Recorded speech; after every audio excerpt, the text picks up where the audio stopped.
आज हम क्लास 8 सामाजिक विज्ञान की ईस्ट इंडिया कंपनी का पूर्व में आगमन से रिलेटेड वर्कशीट को सॉल्व करने जा रहे हैं जो डीओई की है। तो चलिए स्टार्ट करते हैं।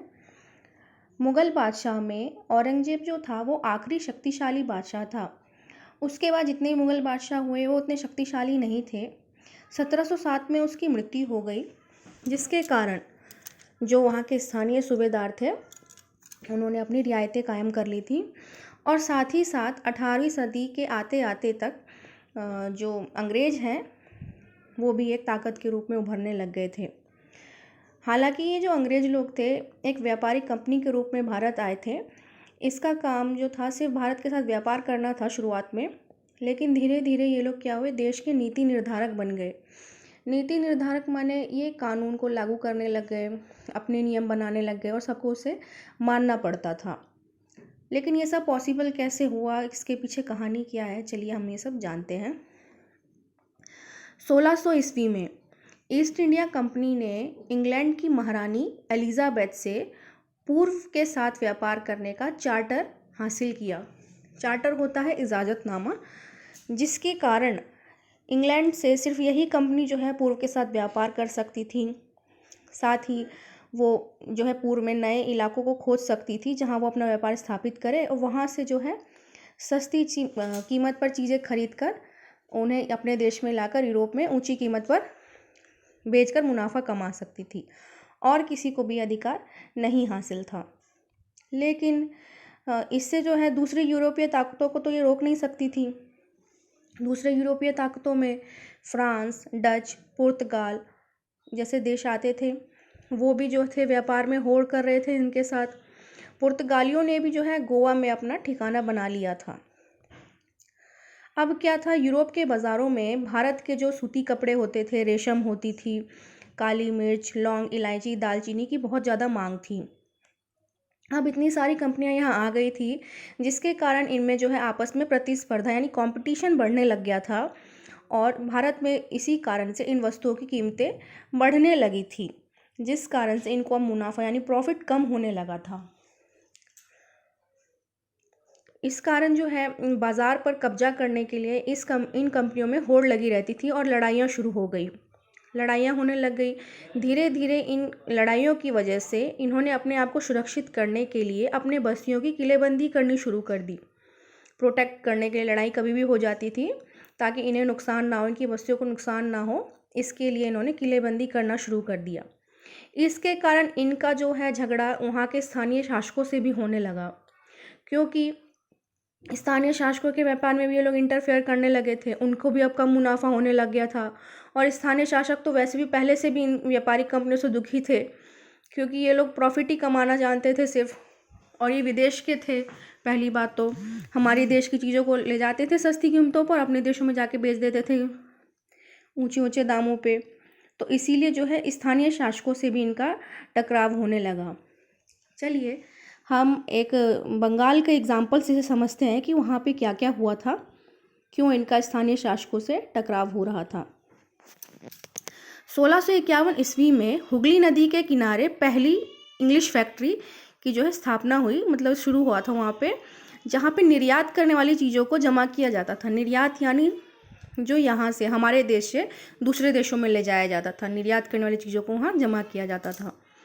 जैसे जैसे व्यापार फैल रहा था तो सौदागर और व्यापारी जो हैं वो इसके फैक्ट्री के आसपास वहाँ बसने लग गए थे। इन्होंने जो है अपनी बस्तियाँ बसाने वहाँ शुरू कर दिया था और किला बनाना शुरू कर दिया था 1696 तक आते आते।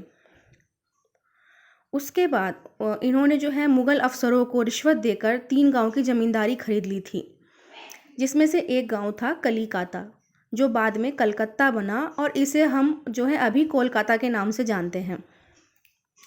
कंपनी ने जो है मुग़ल बादशाह औरंगज़ेब से एक फरमान प्राप्त किया था। फरमान होता था ना कि इनको ना एक पेज पे वो शासक जो है साइन करके देता था। वो पेज पे लिख के देते थे कि हमें इसका जो है आज्ञा दी जाए, इजाज़त दी जाए। तो शाही फरमान जो है शासक देते थे इन्हें अपने हस्ताक्षर मोहर के साथ। तो औरंगज़ेब से फरमान मिला जिसके अनुसार कंपनी जो है बिना शुल्क चुकाए व्यापार कर सकती थी, यानी इन्हें कोई टैक्स नहीं देना पड़ता था। ये सिर्फ इन्होंने कंपनी को दिया था ये फरमान, लेकिन इसका फ़ायदा अब जो है ना वहाँ के अफसर भी उठाने लग गए थे। वो अपना निजी व्यापार करने लग गए, पर्सनल जो है काम के लिए से इस्तेमाल करने लगे ताकि उन्हें फ़ायदा हो। वो भी शुल्क नहीं चुकाते थे, अब उन्होंने भी शुल्क चुकाने से इनकार कर दिया था, जिसके कारण बंगाल में जो है राजस्व वसूली बहुत कम हो गई थी, मतलब टैक्स उन्हें बहुत कम मिलने लगा था। तो इसका कारण जो है बंगाल के नवाब उस टाइम जो थे मुर्शिद कुली खान ने इसका विरोध किया। चलिए अब इस वर्कशीट से रिलेटेड क्वेश्चन कर लेते हैं। ईस्ट इंडिया कंपनी को व्यापार के एकाधिकार चार्टर से क्या फ़ायदा मिला? ईस्ट इंडिया कंपनी को व्यापार के एकाधिकार से ये फ़ायदा मिला कि इंग्लैंड से सिर्फ वही एक कंपनी थी जो पूर्व के साथ व्यापार कर सकती थी, नए स्थानों की खोज कर सकती थी, सस्ती कीमत पर चीज़ें वहाँ से खरीद सकती थी तथा यूरोप में ले जाकर उसे बेचकर उसे भारी मुनाफा कमा सकती थी। सेकंड क्वेश्चन, यूरोपीय व्यापारी भारत की किन वस्तुओं को यूरोप में जाकर बेचना चाहते थे? किन वस्तुओं को? तो इसमें था रेशम का कपड़ा, जो था रेशम, सूती कपड़े, काली मिर्च, लौंग, इलायची, दालचीनी, ये भी हम वर्कशीट में देख चुके हैं। नेक्स्ट क्वेश्चन, बंगाल के नवाब ने ईस्ट इंडिया कंपनी का विरोध करना क्यों शुरू कर दिया?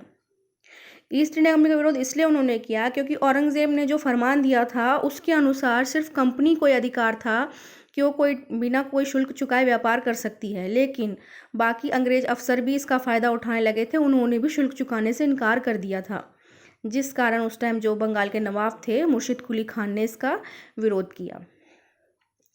अगला क्वेश्चन, किसी भी क्षेत्र में एकाधिकार किस प्रकार आपके जीवन को प्रभावित कर सकता है? तो बच्चों ये दोनों तरीके से प्रभावित कर सकता है। अगर हमें एकाधिकार मिल गया तो हम सब चीज़ के मालिक हो जाते हैं, हम अपने हिसाब से सबको चला सकते हैं, हम कुछ भी कर सकते हैं और लोगों को उसे मानना पड़ेगा।